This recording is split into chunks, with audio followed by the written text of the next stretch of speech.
वंदना खिसियाते हुए अपना सारा गुस्सा रसोई में बर्तनों पर निकाल रही थीं। पता नहीं किस जन्म की दुश्मनी निकाल रही हैं मुझसे। ऐसी छुई मुई बनकर बैठी रहती हैं जैसे मेरे आने से पहले 8-10 नौकर चाकर आगे पीछे फिरते रहते होंगे। थोड़ा बहुत हाथ पैर हिलाने से कौन सा शरीर घिस जाएगा। सब कुछ मेरे भरोसे छोड़कर बैठ जाएंगी। बाहर से थक कर आओ, फिर घर में आते ही रसोई में लग जाओ। ऐसा नहीं था कि उसकी सास रुक्मणी जी को बहू को बड़बड़ाने की भान नहीं थी, लेकिन वो भी ठिठियाई थी।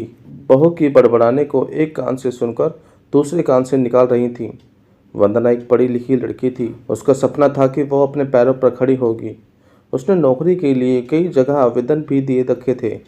इस बीच जब उसके लिए अनिकेत का रिश्ता आया तो उसने साफ साफ कह दिया था कि वो शादी इसी शर्त पर करेगी कि शादी के बाद उसे अगर अच्छी नौकरी मिली तो उसे नौकरी करने से कोई न रोके।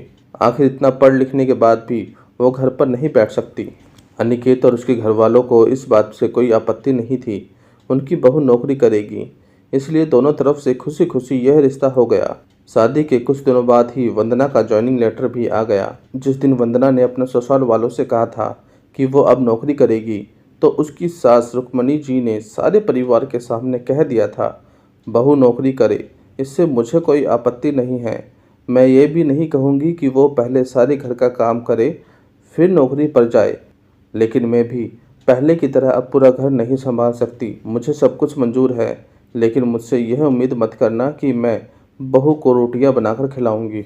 मुझे पता है कि अगर मैं एक बार इस भंवर में फंस गई तो जिंदगी भर नहीं निकल पाऊंगी। उस वक्त सबको रुक्मणी जी की बातें सुनकर हैरानी तो हुई थी। उनके पति ने तो यह भी कह दिया था कि मुझे नहीं पता था कि मेरी सीधी सरल पत्नी भी सास बनते ही अपना रूप बदल लेगी।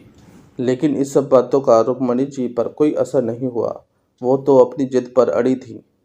खैर, वंदना को तो नौकरी करनी ही थी, क्योंकि घर के थोड़े से काम के लिए वो अपनी इतनी अच्छी नौकरी को नहीं छोड़ सकती थी। वहीं उसके पति और ससुर जी ने भी नौकरी की इजाज़त दे दी थी, तो वो फिर कहाँ रुकने वाली थी।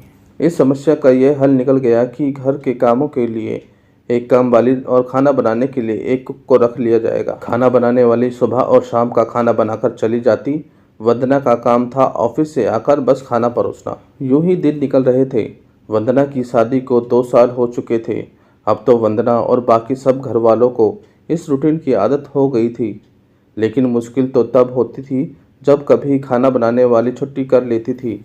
ऐसा ही कुछ इन 2 दिनों से हो रहा था, जिस कारण से वंदना खिसी सी हो रही थी।